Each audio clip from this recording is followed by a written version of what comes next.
अस्सलाम वालेकुम। Asia 41 news के साथ मैं हूं आपकी मेज़बान इरम दानिश।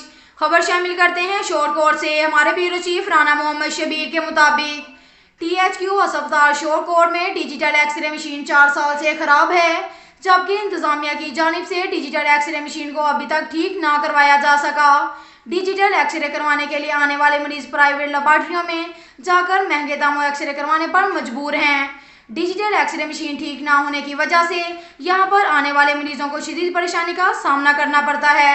शहरियों का कहना है कि हम अपना मरीज लेकर जब THQ अस्पताल शोरकोट आते हैं तो यहां आकर पता चलता है कि डिजिटल एक्सरे मशीन तो खराब है और हमें प्राइवेट लेबॉर्ट्रियों से महंगे दामों डिजिटल एक्सरे करवाने के लिए जाना पड़ता है।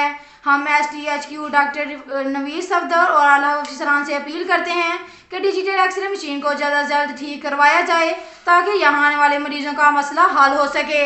अब तक के लिए इतना ही काफ़ी है। मिलते हैं अगले बुलेटिन में, हमारे साथ रहिएगा। अल्लाह हाफिज़।